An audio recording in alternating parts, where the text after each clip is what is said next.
Assalamualaikum warahmatullahi wabarakatuh. Seminggu kita berpisah, seminggu pula usia kita bertambah. Di kuliah pengantar ekonomi dan bisnis. Pada kali ini di pertemuan ke-9 kemarin sudah dilaksanakan ujian tengah semester. Alhamdulillah hasil ujian dari para mahasiswaku bagus-bagus ya, dan terus dipertahankan nilainya sampai nanti ketemu dengan saya di altar wisuda. Oke, terima kasih buat yang sudah bergabung dengan perkuliahan saya. Dan pada hari ini marilah kita buka dengan membaca basmalah bagi yang beragama muslim. Bagi yang beragama non-muslim, silakan Anda berdoa untuk agama dan keyakinan Anda masing-masing. Bismillahirrahmanirrahim. Ya, pada hari ini atau pada pagi hari. Pada hari ini kita akan berbicara tentang pengantar ekonomi bisnis di bab 9. Temanya manajemen perusahaan, ya, manajemen perusahaan. Apa tuh yang dipelajari di pertemuan kali ini? Ya,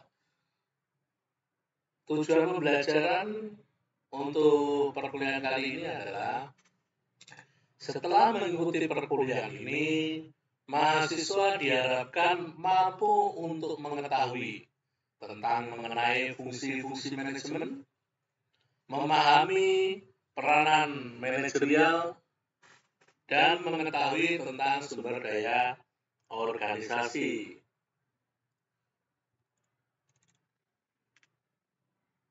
Di dalam salah satu karya utama yang berjudul The Practice of Management yang telah menjadi bacaan klasik dalam disiplin ilmu manajemen, Peter Drucker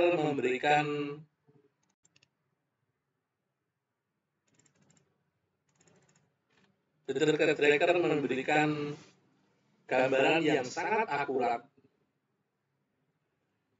bahwa sumber daya yang dimiliki oleh perusahaan seperti modal, manusia, mesin-mesin hanyalah akan menjadi sumber daya dan tidak akan berubah menjadi produktif tanpa adanya sentuhan manajemen.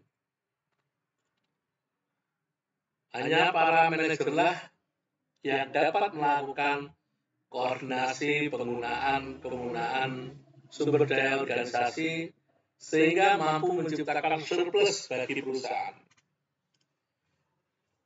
Lebih jauh, Peter Drucker menambahkan bahwa tugas penting manajer adalah menetapkan arah tujuan perusahaan, memberikan kepemimpinan untuk mencapai tujuan tersebut, serta membuat keputusan mengenai bagaimana sumber daya organisasi mencapai tujuan-tujuan yang telah ditetapkan. Fungsi-fungsi manajemen.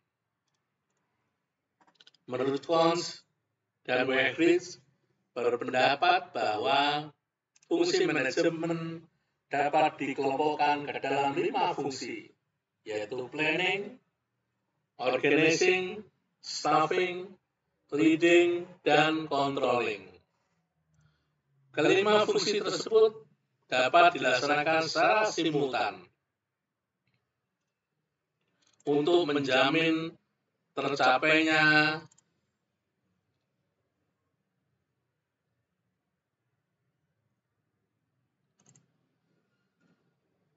tujuan perusahaan. Definisi dari fungsi-fungsi manajemen.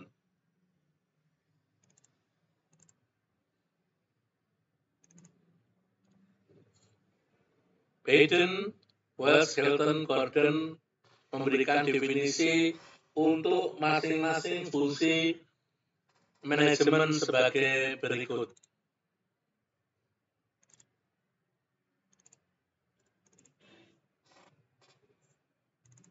Yang pertama adalah planning. Planning is the process of developing enterprise objective and selecting a future course of action to accomplish them. It includes establishing enterprise objective, developing premise about the environment in which they are to be accomplished, selecting a course of action for accomplishing the objective, initiating activities necessary to translate plan into action, and current replanning to correct deficiencies. Planning adalah perencanaan suatu proses mengembangkan tujuan-tujuan perusahaan serta memilih tindakan untuk mencapai tujuan-tujuan tersebut. Perencanaan mencakup A. Menetapkan tujuan, B.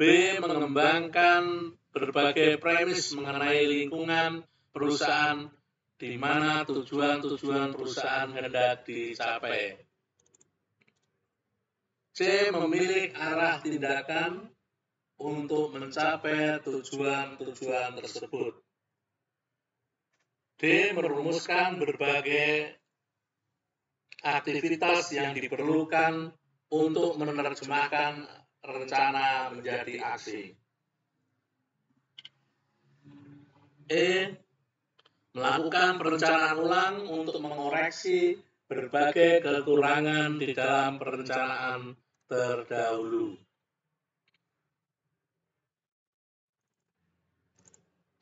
Selanjutnya adalah organizing. Organizing adalah satu proses di mana para karyawan dan pekerjanya dihubungkan satu sama lain untuk mencapai tujuan perusahaan. Pengorganisasian mencakup pembagian kerja di antara kelompok dan individu, serta pengorganisasian aktivitas individu dan kelompok. Pengorganisasian mencakup juga penetapan kewenangan manajerial. Staffing and Human Resources Management. Penyusunan staf serta manajemen sumber daya manusia adalah suatu proses untuk memastikan bahwa karyawan yang kompeten dapat dipilih, dikembangkan, dan diberi imbalan untuk mencapai tujuan perusahaan. Penyusunan staf serta manajemen sumber daya manusia yang efektif mencakup pula penciptaan iklim kerja yang memuaskan karyawan. Leading and interpersonal influence. Memimpin serta mempengaruhi interpersonal adalah suatu proses memotivasi individu, rekan kerja, atasan, bawahan, dan non-bawahan, atau kelompok agar mereka dapat membantu secara sukarela dan harmonis dalam mencapai tujuan perusahaan. Disebut juga pengarahan dan pelaksanaan. Selanjutnya adalah controlling. Controlling adalah pengendalian suatu proses memastikan adanya kinerja yang efisien untuk mencapai tujuan-tujuan perusahaan. Pengendalian mencakup A. Menetapkan berbagai tujuan, dan B. Membandingkan kinerja sesungguhnya yang diukur dengan tujuan dan standar yang ditetapkan. Serta C. Mendorong keberhasilan dan mengoreksi berbagai kelemahan. Penerapan fungsi-fungsi manajemen.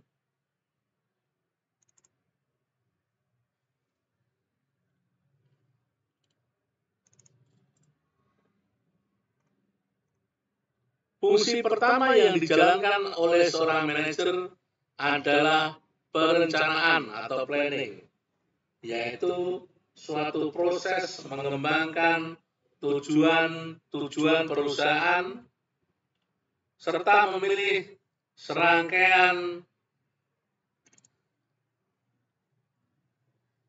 tindakan atau strategi untuk mencapai tujuan tersebut.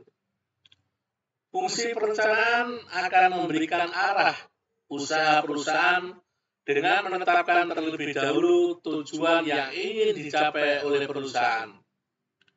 Tanpa adanya tujuan yang jelas yang dirumuskan dalam kegiatan perencanaan, maka perusahaan tidak memiliki hasil akhir yang jelas untuk dicapai selama kurun waktu tertentu.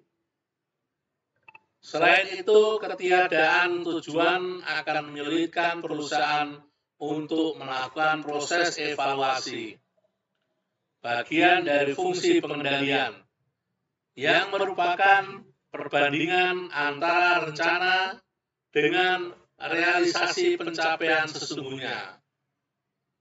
Dalam hal ini, berlaku peribahasa fail to plan is planning to fail, atau kegagalan membuat rencana merupakan sebuah rencana menuju kegagalan. Ingat ya, kegagalan membuat rencana merupakan sebuah rencana menuju kegagalan.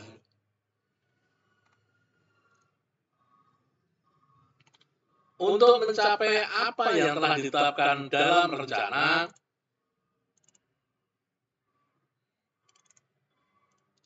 maka manajer melakukan fungsi yang kedua, yaitu pengorganisasian. Pengorganisasian mencakup pembagian kerja di antara kelompok dan individu, serta pengkoordinasian aktivitas individu dan kelompok. Pengorganisasian mencakup juga penetapan kewenangan manajerial. Selain mengorganisasikan sumber daya manusia, pengorganisasian juga mengorganisasikan penggunaan berbagai sumber daya manusia, berbagai sumber daya non-manusia seperti uang, material, peralatan mesin, dan lain-lain untuk mencapai tujuan perusahaan.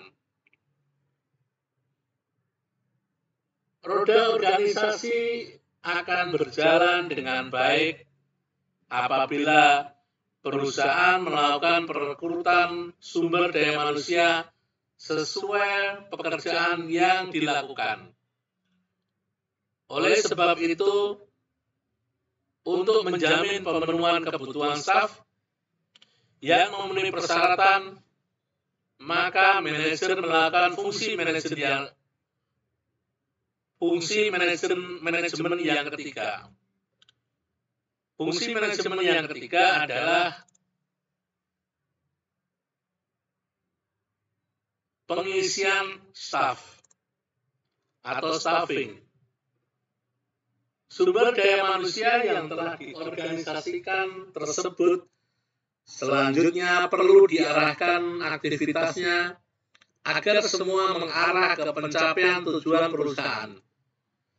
Hal ini dilakukan melalui pelaksanaan fungsi keempat, yaitu memimpin atau leading.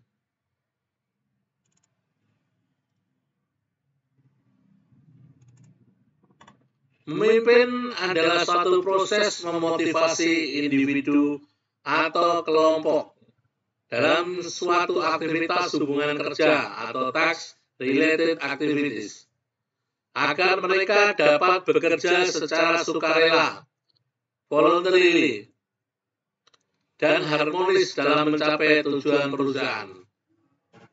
Akhirnya, manajemen perusahaan harus senantiasa memastikan bahwa pelaksanaan tugas yang dilakukan oleh sumber daya manusia dan penggunaan sumber daya organisasi sesuai dengan rencana yang telah dibuat. Untuk memastikan hal tersebut, maka manajemen perusahaan melakukan fungsi kelima, yaitu pengendalian atau controlling, yang merupakan suatu proses untuk memastikan adanya kinerja yang efisien dalam pencapaian tujuan-tujuan perusahaan. Peranan manajerial. Manajer seringkali diasumsikan sebagai seorang pemikir yang relatif, di mana ia memikirkan terlebih dahulu rencana yang kemudian dilaksanakan. Pada kenyataannya, para manajer tidak berpikir di ruang hampa karena setiap hari mereka diganggu dengan berbagai masalah yang menuntut perhatian, bahkan keputusan mereka. Henry Mintzberg mengemukakan konsep peranan manajerial atau managerial roles untuk lebih mempertajam pemahaman mengenai apa yang sebenarnya dilakukan oleh manajer. Dalam hal ini, Mintzberg merumuskan manajer sebagai orang yang memiliki wewenang di dalam suatu organisasi, karena kepadanya diberikan wewenang formal oleh perusahaan. Melalui pemberian wewenang formal inilah, maka manajer memiliki status kekuasaan di dalam organisasi. Hubungan antara wewenang formal, status manajer, dan berbagai peran yang dilakukan manajer. Peran-peran manajer. Kita bicara tentang peran-peran manajer.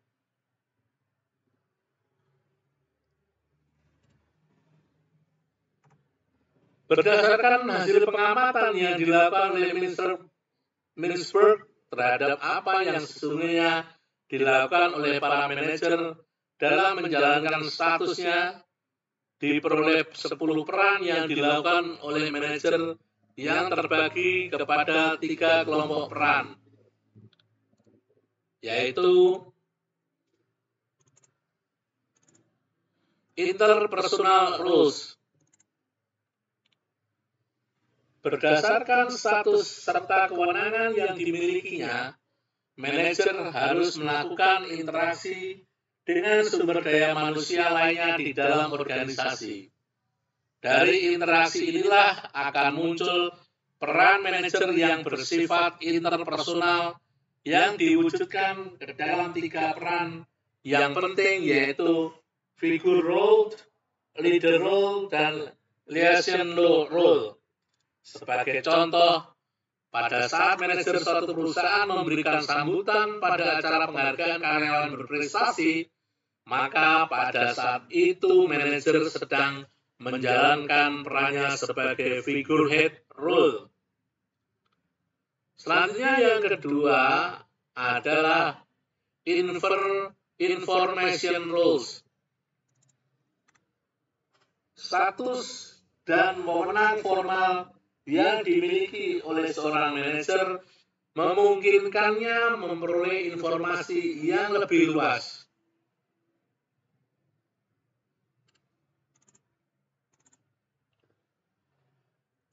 Antara lain, karena adanya bawahan yang harus melaporkan berbagai perkembangan perusahaan kepada manajer tersebut. Akibat kedudukannya ini, maka manajer memiliki informasi yang lebih aktual dan dalam jumlah relatif yang lebih banyak dibandingkan dengan para bawahannya. Dari sini muncul peran manajer yang kedua, yaitu information role, yang selanjutnya dijabarkan menjadi 3 peran, yaitu monitor role, disseminator role, dan spokesman role. Sebagai pihak yang memiliki informasi penting yang akan digunakan sebagai bahan pengambilan keputusan sudah menjadi tugas para manajer untuk menyebarkan informasi kepada para bawahannya yang relevan serta memiliki visi yang sama mengenai apa yang tengah dikerjakan atau ingin dicapai oleh perusahaan. Kegiatan manajer untuk membagikan informasi yang relevan kepada bawahan terkait merupakan contoh peran manajer dalam menjalankan disseminator role.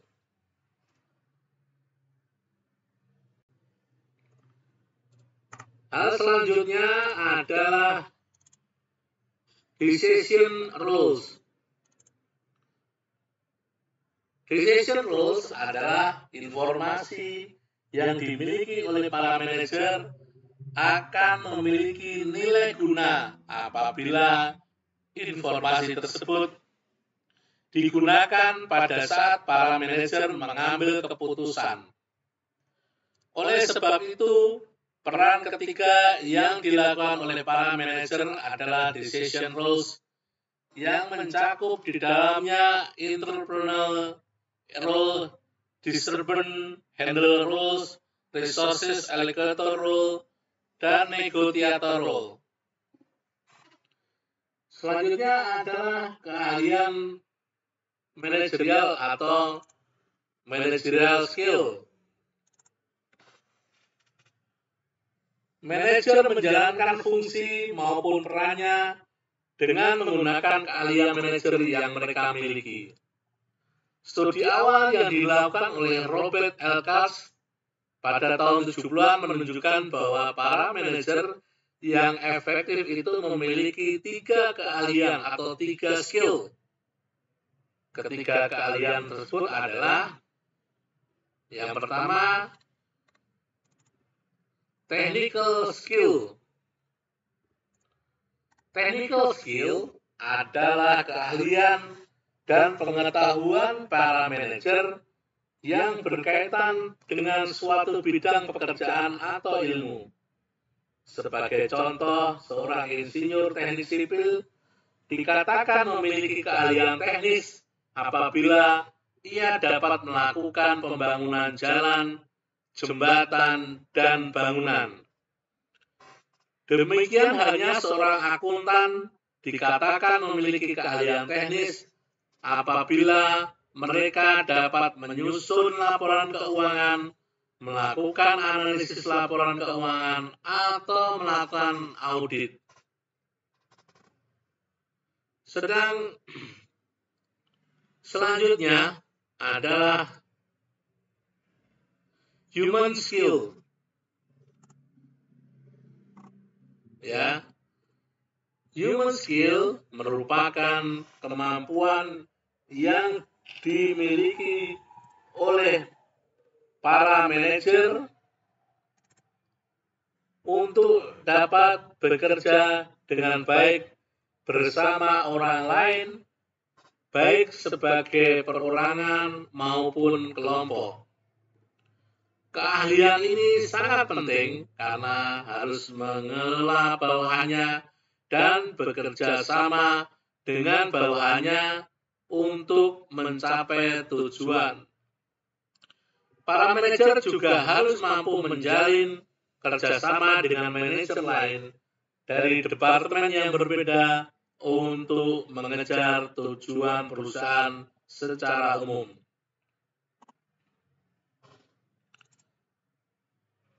Kemudian, conceptual skill. Conceptual skill yaitu kemampuan yang harus dimiliki oleh manajer untuk mengkonseptualisasikan situasi yang abstrak dan kompleks.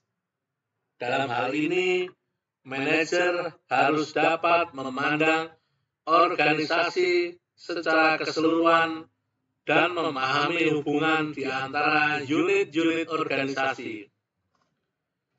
Manajer juga harus dapat memvisualisasikan bagaimana organisasi secara keseluruhan dapat menyesuaikan diri terhadap perkembangan lingkungan yang terjadi.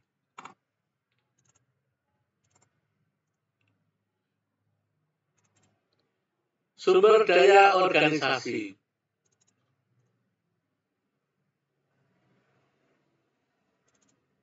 Perusahaan merupakan organisasi yang terdiri dari berbagai sumber daya organisasi yang diarahkan untuk mencapai tujuan.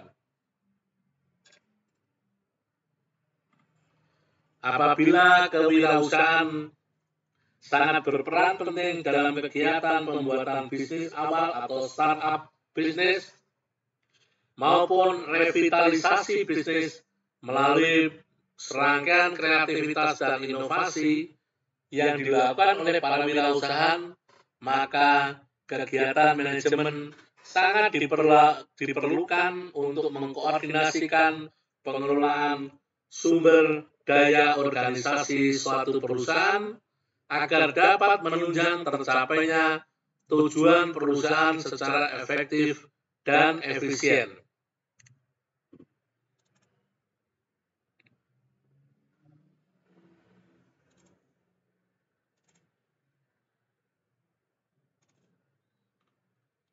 Suatu kegiatan manajemen dikatakan efektif apabila kegiatan manajemen tersebut dapat mencapai tujuan yang telah ditetapkan. Sedangkan pencapaian tujuan dikatakan efisien apabila dalam aktivitasnya pencapaian tujuan tersebut perusahaan mengeluarkan sumber daya organisasi dalam jumlah paling minimum. Nah, ini pertanyaan bagi saudara-saudara ya. Bagi mahasiswa saya, silakan Anda tulis di live chat atau kolom komentar. Apa perbedaan efektif dan efisien? Apa itu efektif dan apa itu efisien? Efektif itu berhubungan dengan apa? Atau efisien itu berhubungan dengan apa?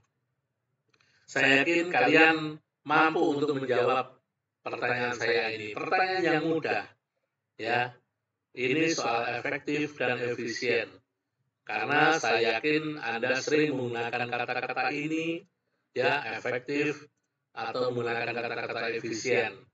Tetapi saya ingin mengetahui sampai di mana pengetahuan saudara tentang efektif dan efisien. Silakan Anda jawab di kolom komentar atau live chat yang ada, ya. Konsep efektivitas dan efisien harus dipandang secara simultan dalam pencapaian tujuan organisasi. Pencapaian efektivitas maupun efisiensi yang terpisah antara satu dengan yang lain dapat mengakibatkan kerancuan. Sebagai contoh, mengurangi gaji karyawan dapat dipandang sebagai langkah efisiensi dilihat dari sisi pengorbanan sumber daya organisasi. Tetapi pengurangan gaji karyawan akan menimbulkan penurunan semangat kerja atau moral karyawan, sehingga akan mempengaruhi kinerja dan berpengaruh terhadap output organisasi. Dengan demikian, efisiensi yang dilakukan oleh perusahaan menimbulkan ketidakefektifan pencapaian tujuan.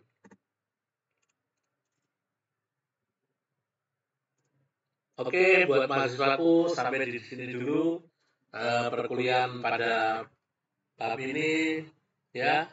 Nanti kita akan ketemu di pertemuan selanjutnya. Terima kasih atas perhatian saudara-saudara semuanya. Terima kasih sudah mengikuti perkuliahan saya. Kalau ada pertanyaan, ada yang belum jelas, silakan Anda tulis di live chat ataupun kolom komentar yang ada, ataupun via WA yang tentunya kalian semua sudah tahu atau sudah mengetahui nomor WA saya. Terima kasih. Sekali lagi, marilah kita tutup dengan membaca hamdalah untuk yang beragama Islam. Dan bagi yang beragama non-muslim, silakan Anda berdoa menurut agama dan keyakinan Anda. Oke, terima kasih. Sampai ketemu di pertemuan selanjutnya. Wassalamualaikum warahmatullahi wabarakatuh.